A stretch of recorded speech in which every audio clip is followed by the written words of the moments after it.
2020 tuh kita sempat film 2019-20 kayak kita udah sempat bikin film pendek ujung gitu, dan itu cukup ramai ditonton sama teman-teman di sosmed, cukup ramai gitu. Terus sampai ada reviewer film juga ikut-ikutan nge-review gitu. Jadi dari situ tuh kita emang udah ada interest ke dunia film gitu. Tapi dan kita waktu itu udah bercita-cita bahwa kita harus bikin film bioskop sih gitu. Dan saat itu mungkin kita belum jadi IP yang besar, jadi kita harus nge-build itu dulu sampai akhirnya di 2024 ini ya salah satu faktornya mungkin juga kalau misalkan teman-teman tahu ada podcaster juga yang berhasil dengan filmnya agak lain.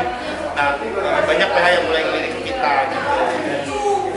Makanya kita ketika diajak meeting oleh Mas Indra buat ngomongin buat film, kita ayo gitu karena mau diceritakan juga.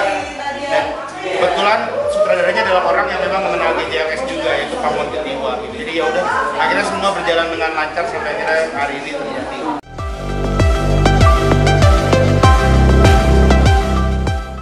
Ya kalau kita ya sih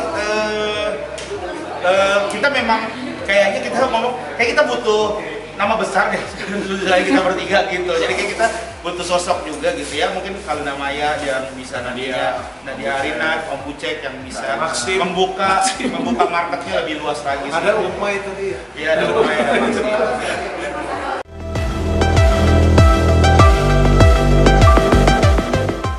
Nah, itulah yang menarik dari film ini gitu, karena Pak Montitiwa tuh pengen tetap kita jadi diri kita sendiri, jadi GJLS gitu. Makanya karakternya pun juga sebenarnya karakter yang sudah ada di podcast, yang sudah ada di video-video konten kita, gua Pawang Hujan, dengan MC Dangdut gitu. Dia kebetulan punya orkes juga kan. Rismo dengan dunianya sendiri, dengan dunia, kalau ini kan ada dia pinjol segala macam gitu ya, itu kan dengan dunianya sendiri gitu. Ya yang kita katakan Rismo emang kayak ini orang punya dunia sendiri nih gitu. Nah itulah jadi enjoy banget sih, nggak jadi sesuatu yang berat, jadi enak banget ini syutingnya.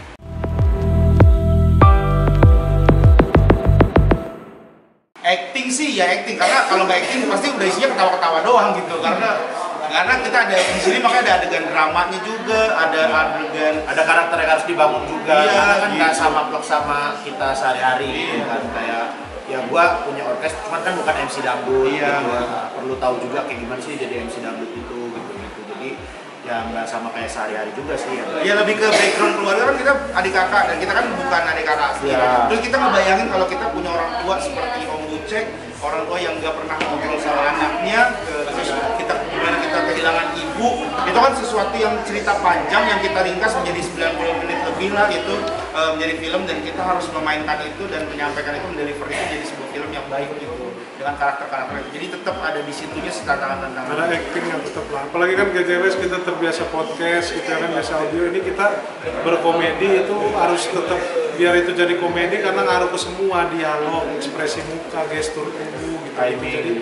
Timing. Jadi ya actingnya di situ sih.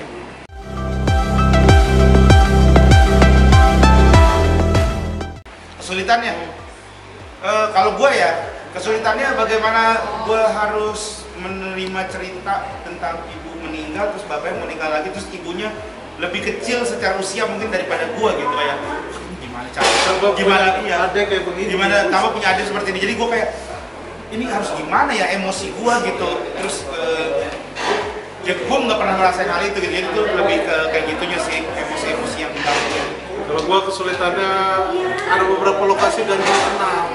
Jadi gua kadang jadi agak susah gitu di lokasi-lokasi cerita sama.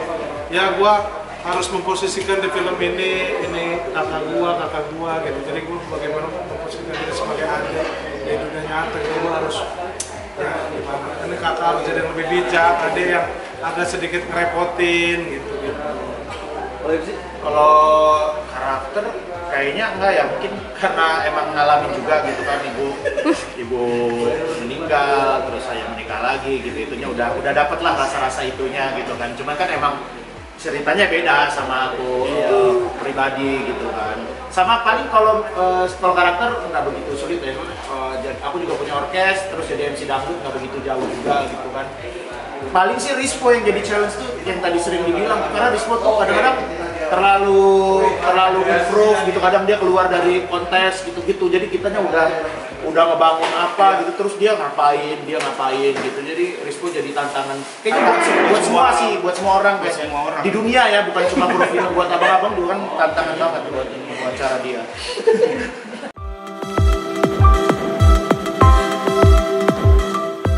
Nah ini menarik nih. GJLS itu sebenarnya adalah DNA asli dari orang Indonesia.